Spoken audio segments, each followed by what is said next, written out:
Halo semuanya, kita jumpa lagi. Baik, kita lanjutkan di pembahasan materi selanjutnya, yaitu tentang turunan fungsi trigonometri. Oke,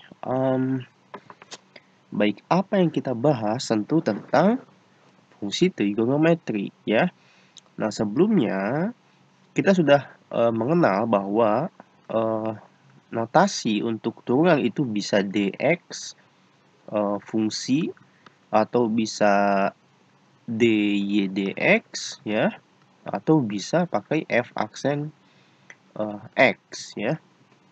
Oke. Nah, untuk fungsi trigonometri tentunya kita mengenal ada sinus, kan, sinus x.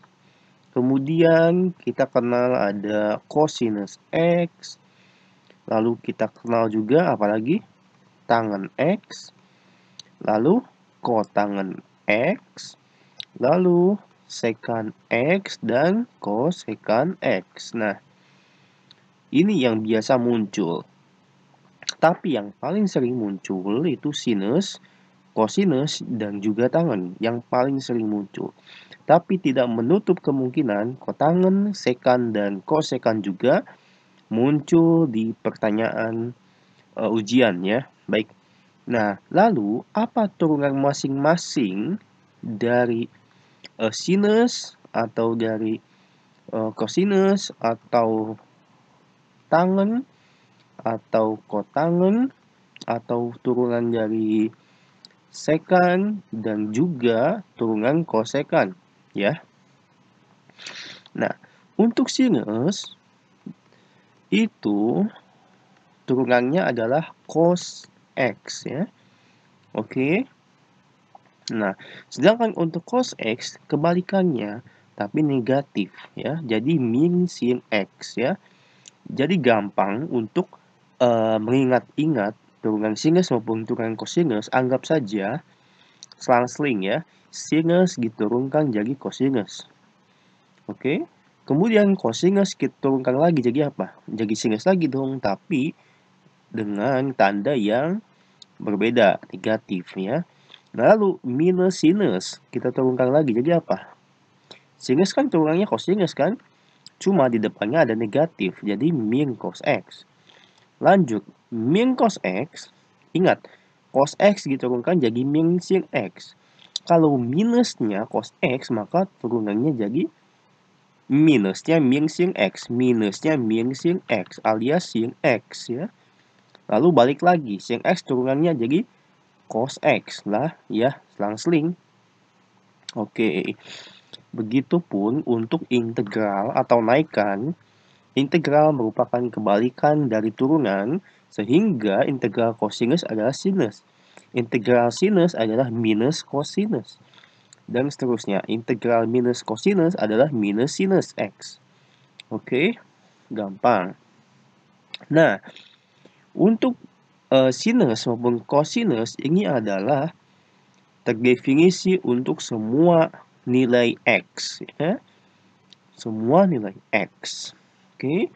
Tentunya dalam hal yang kita bahas adalah kalkulus, maka x-nya adalah anggota bilangan real. Oke. Lanjut. Tangen. Kalau tangen itu turunannya adalah secant kuadrat x, ya. Oke. Nah, kalau kotangen minus cosecant kuadrat x. Oke. Nah, kalau bingung, loh kok bisa secant, loh kok bisa cosecant. Nah, asal muasalnya adalah ini sudah paham, ya, saya hapus. Nah, asal muasalnya adalah ingat bahwa tangen itu apa? Tangen itu adalah sin bagi cos, ya. Sin bagi cos. Dalam turunan, ingat kalau kita punya U bagi V, maka, ya, maka turunannya adalah, turunan tangen X adalah U aksen V min V aksen U dibagi V kuadrat. Oke? Sama dengan U-nya kan sin X nih. U aksen turunan sin X, cos X. V-nya kan cos X. Minus V aksen turunan cos X, adalah minus sin X. Minus dengan minus ketemu jadi plus. U sin X ya, dibagi V kuadrat, cos kuadrat X. Ya, kita punya sin cos kuadrat X plus sinus kuadrat X apa? 1 dong. Dibagi cos kuadrat X. Sedangkan 1 per cos X adalah secant X. Sehingga kita punya secant kuadrat X ya. Oke, terbukti. Ya, jadi turunan tangen adalah secant kuadrat X. Turunan kotangen dengan cara yang sama, yaitu kotangen kebalikannya cos X dibagi sin X. Silakan turunkan sendiri, maka akan hasilnya adalah minus kosekant kuadrat X. Oke, nah untuk secant, turunannya adalah secant X tangen X ya. Sedangkan untuk kosekant X adalah minus kosekant X. Kosekant X apa? Minus kosekant X kotangen X ya.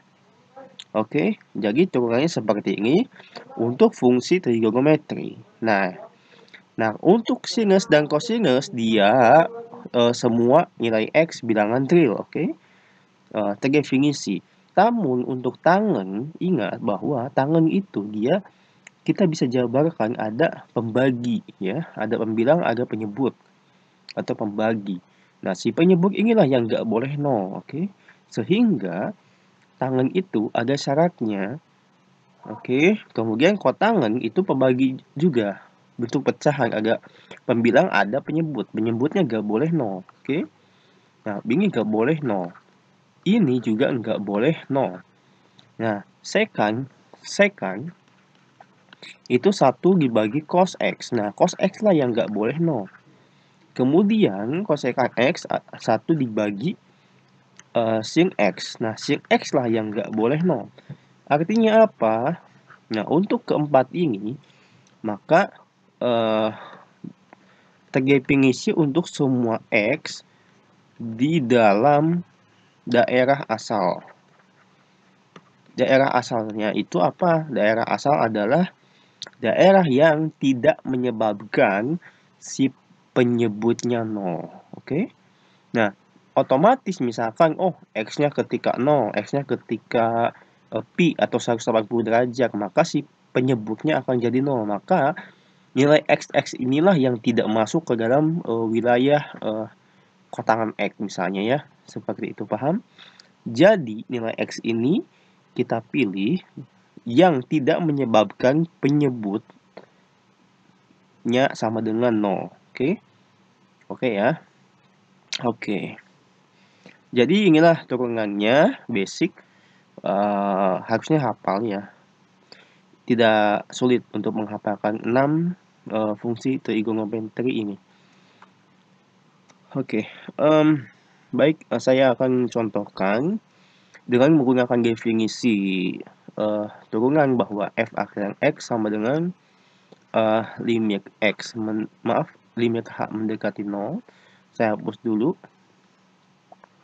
F aksen X sama dengan limit H mendekati 0, Fx plus H dikurangi Fx dibagi H ya. Nah, buktikan bahwa turunan dari sin X adalah cos X ya. Baik, dengan menggunakan definisi ini, maka kita akan lihat bahwa limit H mendekati 0, ingat ya, ini notasinya f aksen X maupun dx. Itu sama saja ya. Limit H mendekati 0, Fx plus H. Ingat, di sini adalah Fx-nya adalah sin X ya. Sehingga kita switch aja, X menjadi X plus H menjadi sin X plus H ya. Limit sin X plus H dikurangi sin X dibagi H ya. Oke. Kemudian limit H mendekati 0, ingat sin A tambah B ya. Kalau kita punya sin A tambah B, kita bisa jabarkan menjadi sin A cos B plus sin B cos A ya. Sehingga kita punya sin X cos H plus sin H cos X dikurangi sin X ya. Oke, dibagi H. Oke, lanjut kita coba pisahkan sin X dengan sin X ya. Limit H mendekati 0, kemudian kita pisahkan. Ya, sin X, nah ini kan bisa keluarin nih. Cos H dikurangi 1 ya. Ini dan ini. Cos H kurangi 1, dibagi H. Oke, tambah limit H mendekati 0. Sin H dibagi H kali cos X ya. Yang tengah ini ya, yang tengah. Oke, lanjut. Oke, lanjut kita punya, ya, bentuk ini kita memiliki limit H mendekati 0, min sin X. Nah, kalau saya kasih minus di luar, otomatis ini dibalik ya. 1 min cos H dibagi H ya. Ditambah limit H mendekati 0, sin H dibagi H kali cos X. Nah, ya ingat bahwa bentuk ini ya sama dengan 0 ya. Limit H mendekati 0, min sin X, nah ini sama dengan 0 ya. Ini sudah kita buktikan di materi pas awal-awal ya. Awal-awal. Oke. Coba lihat di materi pembahasan kalkulus saya. Ketika awal saya sudah buktikan bahwa 1 min cos X dibagi X atau 1 min cos H dibagi H ketika limit H mendekati 0 sama dengan 0. Dan juga saya sudah membuktikan limit H mendekati 0 untuk sin H bagi H itu 1 ya. Oke, limit H mendekati 0. Ini 1 ya. Ini 1. Oke. Ini saya hapus saja karena limitnya sudah dipakai. Oke. Ini 1 ya. 1 dikali cos X. Baik, ini sama dengan 0 tambah cos X sama dengan cos X. Oke. Oke, terbukti. Jadi turunan sin X sama dengan cos X. Baik, sekian untuk pembahasan turunan fungsi trigonometri. Baik, tunggu untuk pembahasan materi selanjutnya ya. Terima kasih.